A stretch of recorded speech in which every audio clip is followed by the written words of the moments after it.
네, 여론조사 비용 대납 의혹을 받는 오세훈 서울시장이 오늘 오전 특검에 처음으로 출석할 예정입니다. 정치 브로커 명태균 씨와 대질 조사도 이뤄질지 관심이 쏠리고 있는데요. 관련한 내용 이고은 변호사와 함께 짚어보겠습니다. 어서 오십시오. 안녕하세요. 네, 오세훈 시장이 곧 출석할 예정입니다. 혐의는 정치자금법 위반 혐의 피해자 신분이고요. 이 내용에 대해서 앞서 또 서울중앙지검에서 한 차례 조사를 받은 적이 있는데 오늘 특검에서는 또 어떤 내용을 추가로 조사하겠던 걸까요? 네, 지금 오세훈 시장이 현재 받고 있는 혐의부터 먼저 정리해 보도록 하겠습니다. 오세훈 시장이 2021년 4월에 이 서울시장 보궐선거 당시에 이 명태균 씨가 실소유했다라고 알려진 미래한국연구소의 미공표 여론조사를 13차례 정도 제공받았다라는 의혹을 받고 있고요. 네. 이 여론조사 비용을 자신의 후원자인 김한정 씨로 하여금 약 3,300만 원을 대납하도록 한 것이 아니냐라고 특검 의심하고 있습니다. 말씀 주신 대로 오세훈 시장은 검찰 조사는 받았지만 특검 출석은 처음인데요. 그간 오 시장은 자신의 혐의에 대해서 전면 부인하고 있습니다. 네. 자신의 후원자인 김한정 씨가 여론조사비를 대납했다라는 사실 자체를 자신은 몰랐다라고 주장하고 있고요. 뿐만 아니라 여론조사 자체도 받지 않았다라는 입장입니다. 또 명태균 씨와 만남에 대해서 2차례 정도 만난 적이 있지만 이후에 관계를 단절했다라는 것이 오 시장 측의 주장인 것이고요. 반면 명태균 씨는 오 시장 주장 내용과는 달리 약 7차례 이상 만났다라는 취지이고요. 서로의 진술이 다르기 때문에 오 시장은 지난 검찰 조사 때도 계속해서 자신의 진술과는 다른 내용을 진술하고 있는 명태균 씨에 대한 이 대지 조사를 요청했고 특검이 수락해서 오늘 오전 9시부터 대지 조사가 예정이 된 그런 상황입니다. 네. 사실 이 명태균 씨와의 대질 조사는 오 시장이 요청을 했습니다. 두 사람은 사실 지난달 국감장에서 이미 날선 공방을 벌인 적이 있는데요. 대질 조사는 양측의 동의를 해야 돼서 명 씨 의견이 중요한데 명 씨가 불출석하겠다라고 했다가 어제 돌연 또 출석을 하겠다는 방향으로 급선회했습니다. 그렇죠? 네, 그렇습니다. 그런데 조금 의아한 것이 명태균 씨가요, 이 특검에 직접 불출석 사유서를 낸 적은 없다고 합니다. 네. 자신의 이 페이스북, SNS에 이제 불출석 의사를 밝혔다가 돌연 어제 오후 6시경에 출석하겠다라고 입장을 선회한 바 있죠. 따라서 아마 오늘 오전 9시에 출석할 것으로 예상이 되고요. 특검에서는 혹시나 명태균 씨가 출석하지 않는다 하더라도 오세훈 시장은 예정대로 조사하겠다라는 입장이고 만약 명태균 씨가 불출석할 경우 다시 한 번 더 재소환하겠다라는 입장인 만큼 최소한도 오세훈 시장에 대한 조사는 이루어질 것 같고요. 또 명태균 씨가 밝힌 만큼 오늘 좀 무난하게 이 대지 조사가 이루어지지 않을까 싶고 다만 조사 시간은 굉장히 길어지지 않을까. 또 양측의 변호인까지 입회를 한다라고 하면 이 조서를 열람하고 확인하는 시간까지 생각해 본다면 자정이 넘겨서 끝날 가능성이 이제 높지 않을까 싶습니다. 예, 지금 저희가 현장 화면을 좀 같이 보여드리고 있는데요. 이제 잠시 뒤에 오세훈 서울시장이 등장할 것으로 보이는 서울 광화문 김건희 특검 사무실 앞이고요. 이 자리에서 잠시 뒤에 오세훈 서울시장과 또 명태균 씨가 모습을 드러낼 것으로 예상이 됩니다. 현장에는 일단 오세훈 시장의 지지자들도 특검 앞으로 좀 모여 있는 상황인데요. 이 장면은 잠시 뒤에 저희가 화면 또 연결을 해보도록 하겠고요. 계속해서 대담 좀 이어가 보도록 하겠습니다. 네, 어쨌든 명태균 씨가 출석을 할 것이다라는 거는 예정돼 있는데 대질 조사가 이루어지든 또 이루어지지 않든 어쨌든 오 시장의 조사는 무조건 진행이 됩니다. 네. 그래서 명 씨는 이 상황에서 오세훈 씨가 나경원을 이기는 조사가 필요하다라는 요구로 7차례 만났다라고 했지만 오세훈 시장은 이미 관계를 단절했다라고 반박하고 있는 상황이고요. 이렇게 계속 수개월째 서로의 입장이 엇갈리고 있는데 이걸 판단할 수 있는 방법이 대질 조사밖에 없는 겁니까? 대지 조사밖에 없다라고 예단할 수는 없습니다. 보통 이렇게 이제 만난 횟수, 만난 시기에 대해서 이 피의자와 참고인의 진술이 엇갈리는 경우에는요, 대질 조사라는 방법뿐만 아니라 그때 당시에 예를 들어 이 참고인과 피의자가 휴대전화를 휴대한 채로 약속 장소로 갔다라고 하면 이 수사기관에서는 기지국조회라는 걸 할 수 있거든요. 네. 그래서 해당 장소에서 예를 들어 약 1시간 정도 머물렀다고 하면 그 해당 시간 동안 문자가 수발신되거나 전화가 수발신될 경우 이 가까운 곳 기지국이 찍히게 됩니다. 그래서 기지국 조회를 해볼 수 있는데 문제는 기지국조회 가능 기간이 1년밖에 되지 않는다는 거죠. 네. 그래서 지금 받고 있는 의혹 자체가 수년 전에 있었던 의혹이기 때문에 아마 수사기관에서는 기지국조회 등이 현재는 불가능한 상황이라 일단은 양자의 진술을 가르는 가장 좋은 방법으로 대질조사 방안을 택하는 것이 아닌가 싶고 오늘 대질조사를 통해서 각자의 진술을 들어본 다음에 그 진술을 보강하고 확인할 수 있는 아마 과학 수사를 동원할 가능성이 상당히 높습니다. 예를 들어서 7차례 명 씨가 만났다라고 주장하고 있다면 각각의 만남에 대한 이동 경로에 대해서 물어볼 것이고요. 이동 경로에 따른 카드 결제 내역 등의 이 과학 수사를 통해서 아마 물증을 확보해서 어떤 사람의 말이 조금 더 물증에 부합하는지 그 여부를 따질 가능성이 상당히 높지 않나 싶습니다. 네, 지금 계속해서 일단 오세훈 서울시장이 등장하게 될 서울 광화문 김건희 특검 사무실 앞을 같이 함께 보고 있는데요. 잠시 뒤에 이렇게 브리핑을 하게 된다면 좀 어떤 입장을 밝히게 될까요? 일단 오 시장은 이 지난달에 있었던 국감장에서도 자신의 혐의를 전면 부인했습니다. 따라서 오늘도 이 특검 수사에 성실히 임하겠다라는 점, 또 자신이 굉장히 억울하기 때문에 이런 억울한 점을 소상히 특검의 수사를 통해 밝히겠고 이 공정한 수사를 기대한다라는 정도의 짧은 소감만 이야기를 하고 조사실로 향할 가능성이 상당히 높지 않을까 싶습니다. 이런 중요한 수사 같은 경우에 보통 피의자 신분으로 출석하는 경우 이 조사를 앞두고 자신의 입장에 대해 상세히 설명하는 경우에는 불리하게 작용할 수 있습니다. 특검에서 오늘 조사 과정 중에 어떠한 물증을 제시하고 압박할지 모르는 상황에서 아마 오 시장도 자신의 변호인과 들어가기 전에는 짧게 소감을 밝히고 조사받고 나와서 자신의 심경을 상세히 밝히는 방안을 선택을 해서 준비하지 않을까 싶습니다. 네, 반면에 또 명태균 씨의 주장이 어떻게 나올지도 좀 궁금하긴 한데요. 사실 지난달 국감장에서 이미 날선 공방을 앞서 벌였다라고 말씀을 드렸었는데 당시에 이제 명태균 씨는 뭐 아파트 안 줬잖아요. 뭐 이런 식으로 발언을 하면서 김영선 씨를 불러볼까요? 뭐 이렇게 얘기를 했고요. 오세훈 서울시장은 되게 굉장히 단호한 입장을 보이면서 저 사람한테 도움을 받은 적이 없다. 상식적으로 판단해 달라. 이런 식으로 발언을 했던 적이 있습니다. 명태균 씨는 오늘 좀 어떤 부분을 부각을 시킬까요? 명태균 씨 같은 경우엔 그간 많은 조사에 앞서서 언론에서 자신의 입장을 브리핑하는 것을 굉장히 적극적으로 협조적인 자세를 보였죠. 또 오늘 대지조사를 앞두고 자신의 불출석 의사 또 선회해서 참석하겠다는 의사를 모두 SNS를 통해서 공표하기도 했습니다. 따라서 오늘 이 조사를 받기 전에도 아마 오 시장은 자신의 입장에 대한 발언을 좀 아끼는 반면 명태균 씨는 자신의 입장을 밝힐 가능성이 상당히 높지 않을까라는 생각이 들고요. 또 이제 국감장에선 사실은 명태균 씨가 굉장히 어떻게 생각하면 사적인 부분까지도 끌어내서 이 공소 사실 그러니까 이 범죄 사실과는 약간 무관할 수 있는 굉장히 지엽적인 부분까지도 감정적인 또 발언도 서슴지 않고 했거든요. 그래서 저는 대질조사에 대해서 굉장히 적극적으로 임할 줄 알았는데 갑자기 SNS를 통해서 나는 불출석하겠다라고 행보를 밝힌 것에 대해서 조금 의아했습니다. 네. 그렇지만 오늘 전격적으로 이 출석하겠다라고 밝힌 만큼 왜 자신의 의사를 번복했는지 그 부분에 대해서 아마 조사실로 향하기 전에 언론에 자신의 입장을 말할 가능성이 높지 않을까 싶습니다. 네, 지금 현장을 보시면요. 한쪽으로 이렇게 지지자들이 좀 몰리면서 경찰 병력이 이렇게 포토라인에 추가적으로 좀 배치되는 모습들이 보이고요. 화면상 지금 보시면 초록색 변을 라인으로 보이십니다. 지금 이제 오세훈 서울시장이 입장을 하고 있는데요. 현장에서 브리핑을 할 것으로 보입니다.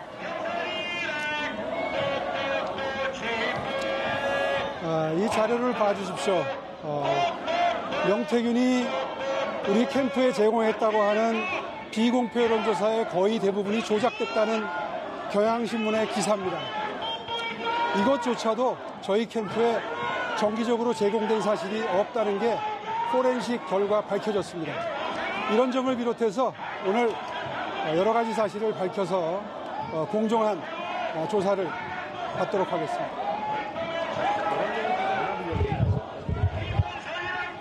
여재인 씨가 보궐선거 전에 7차례 만났다고 주장하는데요. 여론조사 어떻게 받았습니까? 지금 경향신문의 자료를 가지고 왔습니다. 보여주면서 여론조사가 대부분 조작됐다라는 것의 증거로 볼 수 있다라는 발언을 했고요. 굉장히 짧은 브리핑을 듣고 오셨습니다. 오늘 여러 가지 사실을 밝히도록 조사를 받을 것이다라고 하는 오세훈 서울시장의 짧고 간결한 브리핑을 듣고 오셨는데요. 조금 전에 입장을 듣고 오셨습니다. 변호사님 좀 어떻게 들으셨습니까? 네, 대질조사의 실익은 결국 이 조사자, 그러니까 피조사자 진술 중에 어떤 사람의 말이 신빙성이 높은가를 가리는 절차다라고 생각하시면 됩니다. 따라서 오 시장이 지금 조사 들어가기 직전에 명태균 씨의 지금 여러 가지 행보에 대해서 조작이 됐다라는 취지의 이 경향일보에 이 신문을 제시한 것 자체가 내가 조사를 받아야 되는 상대방인 명태균 씨의 진술 자체가 얼마나 신빙성이 낮은 것인가를 언론 기사를 통해서 자신의 입장을 한 번 더 강조하고 입장한 것이다라는 생각이 들고요. 아까 제가 말씀드렸듯이 사실 몇 번을 만났냐는 기지국조회가 가장 정확한 사실 증거가 될 수 있는데 그것이 수년이 지나서 지금 현재로서는 확보가 불가능하기 때문에 특검에서 구체적인 물증을 제시하지 못할 경우엔 결국 오 시장의 증언 내용, 진술 내용과 명태균 씨의 진술, 두 사람 진술 중에 어떤 사람의 진술을 더 신빙할 것인가 그 진술의 신빙성 공방을 할 가능성이 상당히 높습니다. 그래서 이 부분을 아마 탄핵시키기 위해서 오 시장도 철저히 준비를 하고 오늘 조사에 임하지 않을까 싶습니다. 예, 몇 번을 만났을지가 확인이 좀 어렵다면 특검에서 제시할 만한 다른 증거 자료는 좀 어떤 것들을 예상해 볼 수 있겠습니까? 네, 아마 이제 명태균 씨가 그간 이전 조사를 통해서 이야기했던 그날의 행적과 관련해서 명태균 씨가 사용하고 있는 카드 사용 내역이나 또 계좌의 어떤 거래 내역 등을 통해서 명태균 씨가 지금 이 오 시장을 만났다라고 하는 시점에 그 이동 경로가 카드 결제 내용 내지는 교통카드 사용 내역 혹은 택시 이용 내역과 정확히 맞아 떨어진다라고 하면 이런 것들을 토대로 오 시장을 압박할 가능성이 있고요. 반면 오 시장이 만나지 않았다라고 주장하고 있는 그 시기에 오 시장이 구체적인 물적 증거를 제시한다면 이런 것들을 통해서 또 명태균 씨를 추궁하면서 조사를 할 가능성도 있습니다. 물론 오늘 조사는 지금 오 시장 같은 경우에 피의자 신분, 명태균 씨 같은 경우에 참고인 신분이긴 합니다. 그렇지만 지금 양자의 진술 중에 어떤 진술이 지금 옳은지를 판단하는 상황에서 결국 물증이 가장 중요하지 않을까. 또 진술이 얼마나 구체적이고 상세하고 일관된지 이런 부분들에 대해서 주목해서 살펴볼 가능성이 상당히 높지 않을까 싶습니다. 네, 그리고 지금 현장 상황 다시 보시면 이제 정치 브로커 명태균 씨가 곧 등장할 것으로 보입니다. 여전히 오세훈 서울시장의 지지자들도 자리를 지키고 있는 모습인데 현재 명태균 씨는 9시 조금 넘어서 등장할 것으로 보이고 있습니다. 네, 그 부분은 잠시 뒤에 현장을 좀 연결을 해보도록 할 텐데 일단 앞서 오세훈 서울시장은 굉장히 짧게 브리핑을 했고요. 명태균 씨는 앞서 어떤 입장을 밝힐지 간략하게 예측을 해보기는 했습니다만 기자들의 질의에도 평소에 좀 응답을 성실하게 잘 하던 편이었어서요. 오늘은 오히려 조금 더 길게 대답을 하지 않을까라는 생각도 들거든요. 어떻게 보세요? 네, 그렇습니다. 저도 조심스럽게 예측을 해보자면 그간 명태균 씨는 자신의 입장에 대해서 비교적 언론 또는 SNS를 통해서 구체적으로 자신의 입장을 얘기를 해오던 스타일이었죠. 그래서 아마 명태균 씨가 오늘 조사실에 들어가기 전에도 언론들의 자신의 입장 그리고 특히나 불출석하겠다라고 밝혔던 이유와 또 그 입장을 변경한 이유에 대해서 상세히 말할 가능성이 있고요. 또 지금 이 오 시장이 들어가기 직전에 일부 언론사에 명태균 씨의 여러 가지 행보들이 허위가 많다라는 취지의 기사를 제시한 만큼 아마 명태균 씨도 이 부분에 대한 반박 또 오 시장과 결국에 7차례 만났고 이러한 이 여론조사 대납 부분이나 여론조사 받은 적이 없다라는 오 시장의 진술이 허위다라는 것을 구체적으로 반박할 가능성이 높지 않을까 싶습니다. 네, 둘의 진술이 지금 수개월째 엇갈리고 있기 때문에 오늘의 대질 조사가 좀 중요한 쟁점이 될 것 같은데요. 이 대질 조사에서 오늘 어떤 내용이 나올지 조금 더 구체적으로 정리를 해볼 필요가 있을 것 같습니다. 변호사님 다시 한번 정리가 좀 필요할 것 같은데요. 네, 그렇습니다. 지금 오 시장이 현재 받고 있는 혐의가요. 이 명태균 씨가 실소유했다라고 알려진 여론조사 기관을 통해서 이 여론조사를 받았다라는 것이고 그 여론조사비를 오 시장의 후원자인 김 씨로부터 대납을 하도록 했다라는 의혹을 받고 있고 현재 오 시장은 피의자 신분으로 특검 지금 조사대에 오른 그런 상황입니다. 이 부분 관련해서 명태균 씨는 지금 오 시장이 나경원을 이기는 조사가 필요하다라면서 7차례 만났다라고 주장하고 있는 것이고 오 시장은 여론조사를 받은 적도 없고 이 김한정 씨 그러니까 자신의 후원자가 대납한 사실조차 나는 모른다라고 이야기를 했다는 거죠. 그러면 명태균 씨와 오 시장의 진술이 상당 부분 대립을 하고 있는 것입니다. 만약 명태균 씨의 진술이 맞다라고 하면 오 시장이 여론조사를 받았다라는 사실 자체를 몰랐다라는 것은 성립할 수 없는 것이죠. 따라서 특검에서는 이 두 사람의 진술이 첨예하게 갈리고 있고 또 특히나 오 시장 시장이 이 부분에 대해서 나는 억울하다. 명태균 씨와 나를 대질 조사시켜달라라고 검찰에 요청하고 특검이 요청했던 이 요청을 받아들여서 일단 명 씨와 오 시장을 대질 조사하겠다라고 밝힌 상황이고요. 명 씨는 어제 오전까지만 하더라도 불출석하겠다라는 의사를 밝혔는데 오후에 돌연 나는 출석하겠다라는 의사로 선회를 했습니다. 근데 특검에서는 아직까지 지금 명태균 씨가 구체적인 불출석 사유서를 제출하진 않았기 때문에 출석할 경우엔 예정대로 대질 조사를 진행하겠지만 만약 명 씨가 불출석할 경우에는 일단 오세훈 시장에 대한 단독 조사라도 진행하겠다라는 입장인 만큼 명 씨가 출석할지 여부를 조금 더 지켜봐야 될 것 같습니다. 네. 일단 명 씨와의 대질 조사가 뭐 이뤄지든 이뤄지지 않든 일단 오 시장의 조사는 원래 오늘 이제 예정이 되어 있던 부분이고요. 이 대질 조사는 오 시장이 요청을 했던 부분이기 때문에 잠시 뒤에 이 두 대질 조사가 어떻게 이뤄질지는 좀 짚어보도록 하겠습니다. 이어서 특검 수사 내용도 좀 짚어볼까요? 네. 네, 대통령실 관저 이전 이제 공사 특혜 의혹이 있는데 윤 전 대통령 부부 자택을 4번째 압수수색했습니다. 그 과정에서 디올을 비롯해서 명품들이 굉장히 많이 나왔습니다. 이 영장에 김건희 씨는 아직 참고인으로 기재돼 있는 상황인데 이 피의자로 전환되기에는 이런 증거들이 발견됐음에도 법적으로 이걸 피의자로 적용하기에 문제가 있는 걸까요?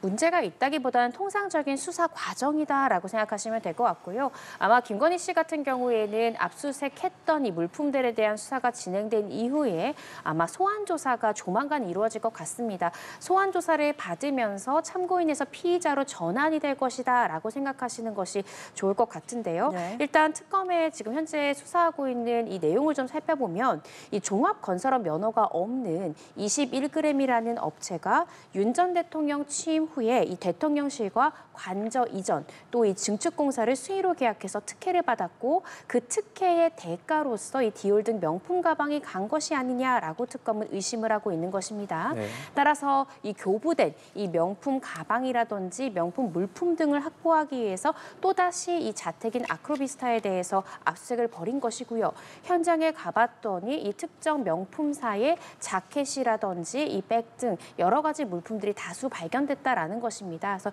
이 압수물을 분석한 후에 아마 조만간 피의자 신분으로 전환을 해서 이 김건희 씨를 불러 조사할 가능성이 상당히 높지 않을까 싶습니다. 예, 또 국민의힘 정치인이 건넨 것으로 의심되는 또 다른 명품 브랜드죠. 로저비비의 클러치백도 함께 입수가 됐습니다. 김건희 씨 측에서는 불법 압수수색이다 이렇게 표명을 하던데요. 어떻게 보십니까? 구체적으로 특검의 수사 사항에는 없었던 부분이지 않느냐라고 지금 이야기를 하고 있는 것이고요. 또 이제 영장에 기재됐던 것이 예를 들어서 이 디올 가방 등 21g 이 관저 이전 의혹과 관련된 물품만 압수수색한 것이라면 그렇게 영장에 기재되어 있다라고 하면 그 영장 기재 내용을 일탈한 부분에 대한 압수수색 같은 경우에는 위법한 별건 수사가 될 수 있는 부분이 있기 때문에 아마 이러한 부분들을 지적하는 것으로 보여집니다. 사실상 계속해서 이런 의혹들을 제기할 경우에는 이러한 하자를 치유하기 위해서 현장에서 또다시 압수수색 영장을 발부하는 방법들이 있을 텐데 일단은 이 부분에 대해서는 향후 수사 과정이나 재판 과정 중에 위법하게 수집된 증거라는 쟁점이 또 한 차례 분수령이 되지 않을까라는 생각이 듭니다. 네. 검찰이 이번엔 대장동 얘기로 넘어가 보면 대장동 개발 비리 혐의로 1심에서 실형을 선고받은 피고인들이 항소를 포기했습니다. 이제 법무부가 검찰 구형량의 절반 이상인 중형이 선고됐다라면서 항소 금지 결정을 내렸는데 이 상황에서 수사팀은 부당하게 항소장 제출을 막았다라고 반발하고 있습니다. 이 상황 어떻게 보고 계십니까? 네, 지금 여러 가지 쟁점들이 있는데요. 일단은 대검찰청을 비롯해서 검찰의 지휘부에서는 실형이 선고되긴 했지만 이런 중요 사건 같은 경우에는요. 구형량에 미달하는 선고 형량이 나왔을 때는 그동안 거의 대부분의 사건에서 검찰은 항소를 진행한 것이 통상적입니다. 네. 왜냐하면 검찰에서 항소를 진행하지 않을 경우에는 피고인에게는 불이익 변경 금지 원칙이 적용이 되어서 결국 1심에서 선고된 형량보다 더 불이익하게 그러니까 더 중한 형량이 2심에서 선고될 수가 없는 것이거든요.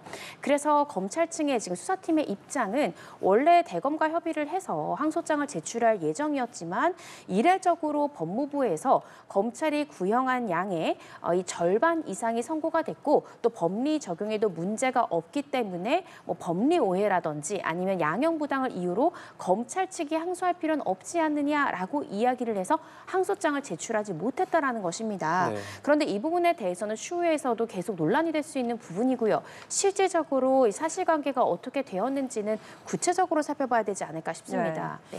일단 검찰이 이렇게 항소를 포기한 건 굉장히 이례적이다. 앞서 말씀을 또 해주셨는데 당정이 추진하고 있는 배임죄 폐지가 영향을 좀 줬을 거라고 보십니까?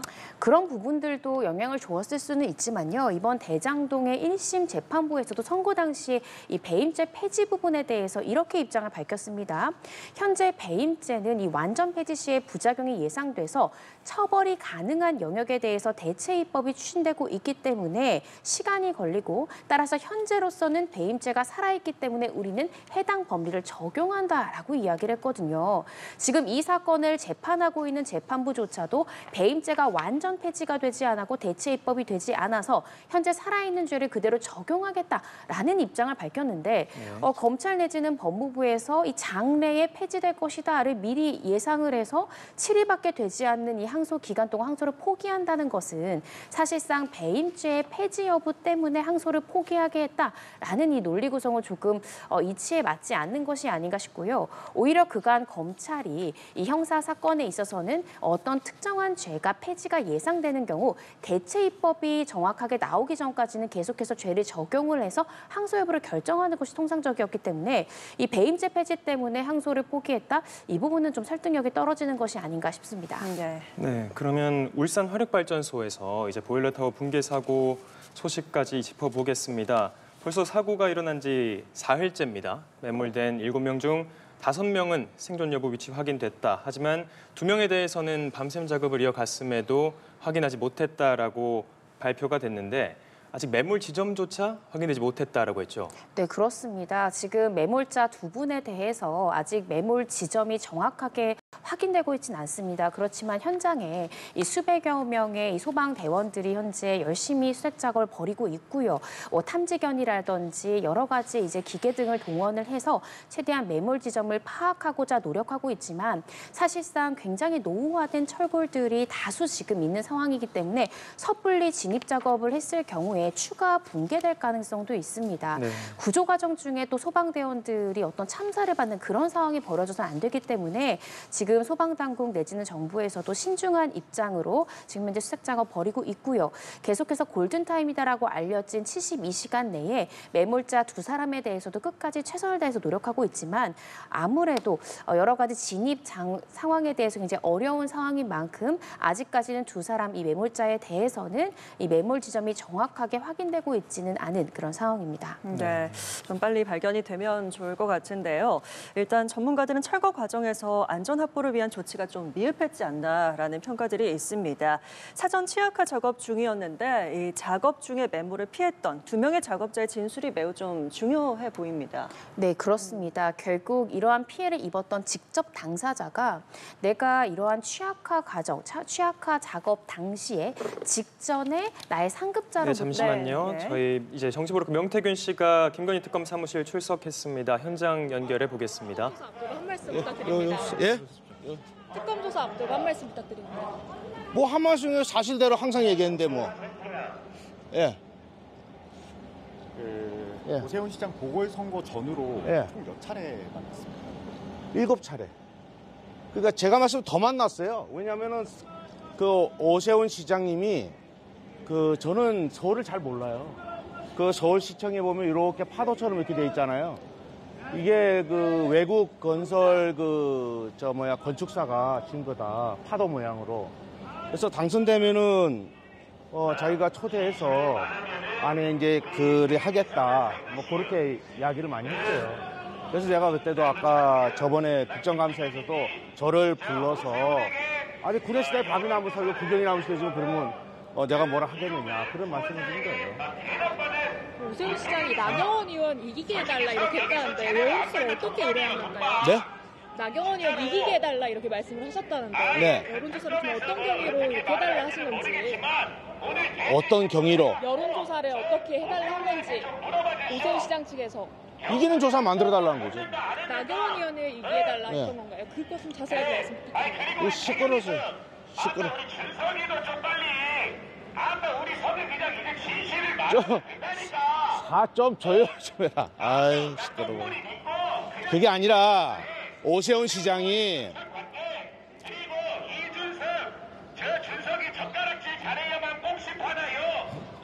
저런 사람 안 잡아가요? 그 2020년 12월 20일 안철수 대표가 서울시장에 출마를 합니다. 예. 그래서 그때 제가 김영선 의원한테 전화를 합니다. 가장 안철수 대표가 출마하면 가장 황당하고 당황스러운 사람이 누굴까? 아니 대선 후보가 서울시장 출마하면 다 좋아하는 거 아니야? 오세훈이가 가장 당황하고 황당할 거야 이렇게 얘기합니다 제가.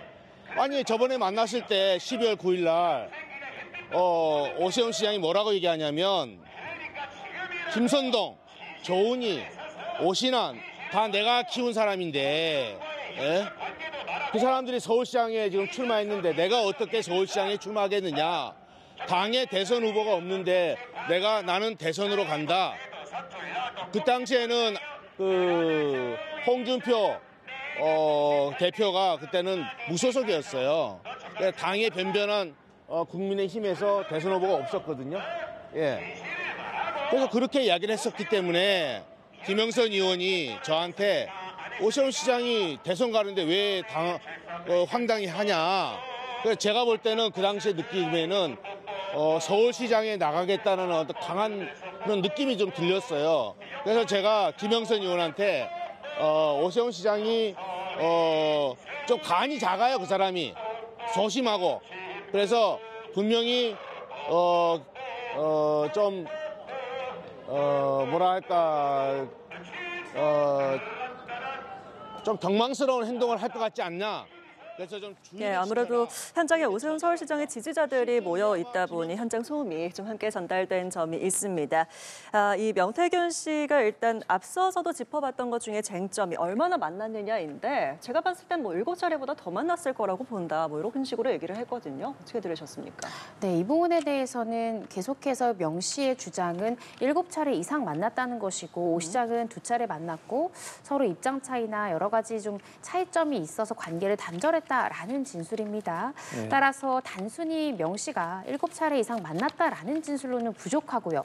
만났을 때 시간, 장소, 당시에 동석했던 인원, 또 오 시장을 만나기 직전에 만난 사람과 어느 장소에 갔는지, 만남 이후에 어느 곳을 갔고 이 만남에 따른 쟁점에 따라서 어떤 조치를 취했는지 이런 부분에 대해서 상세히 대지 조사를 통해 밝힐 것이고요. 이 명 씨의 주장이 사실인지 여부를 그 범행, 이 직전에 이 카드 결제 내역이나 계좌 사용 내역 등을 통해서 명 씨가 주장하는 대로 이동한 것이 사실인지 이런 부분들을 밝힐 겁니다.